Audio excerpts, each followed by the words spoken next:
Here is a video tour of our podcast studio in our room. We have a metal frame that we've hung some tent curtains by. We have the windows here to bring in some natural sunlight, but we have a shade here that can draw down if we would like different lighting. Here are soundproof panels. These block off some of the sounds in the room so that the sound quality is a little bit better. We have a rug down for the same purpose. We have two lights in here that if needed, we can change the lighting. We have some of our advertising up here, so we have some shirts with our logos and some different projects that we're working on. Here is our equipment table and where we do our recording. We normally have our guest sit on this side, and they have a pair of headphones that they can listen to the recording to if they choose. Here is the microphone that they would use with the boom arm that I showed you, and here is our Rockville RCM SR microphone that has the XLR cord.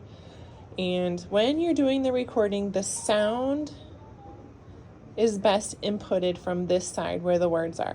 So wherever the words are, that's where the sound you want the voice to go into. So if it's turned, you're going to get a muffled sound. You want it to turn here towards the speaker's voice. On the other side of the table, we have the people who are doing the interview, and you can swap it out however you'd like it. This is just how we do it. So these are our students. They swap in and out over on this side. Here is the person, typically me. Sometimes we have a student over here doing the computer, depending on the semester and the student's ability to manage this by themselves, because this is a harder role. So on this role, the person be in charge of checking the sound. This is the Focusrite box that I showed you, and we have the 4-input one here, but we're only using 2 inputs. We're using the person doing the questions and our guest. If we wanted more mics, we have 2 other slots here to turn on.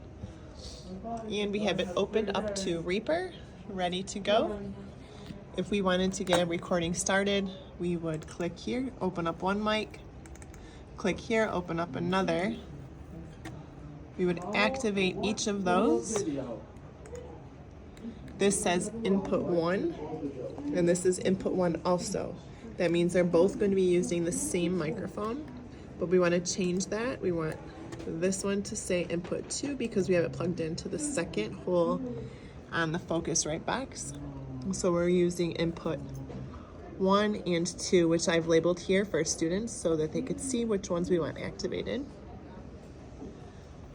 Once those 2 are activated, if we wanted to start recording, we're going to hit record, and you would see this line start going here. If we wanted to hit a pause in between, take a break, we're going to hit pause. You're not going to hit the red button any longer. That's going to mess it up. So after that, you will hit pause only to keep stopping and starting during your interview. Along with the equipment for podcasting at the table, we have some communication tools here. These are visuals to help us if we ever are in a stump and need some more ideas for things to say. We have communication cards, we have jokes, we have topic boards, we have response cards. Like, how should a student respond to something that the guest has said? And there are a lot of visuals in here, which I'm going to pass out during this presentation. And that is it. This is our recording studio in a nutshell. Hope you enjoyed the tour.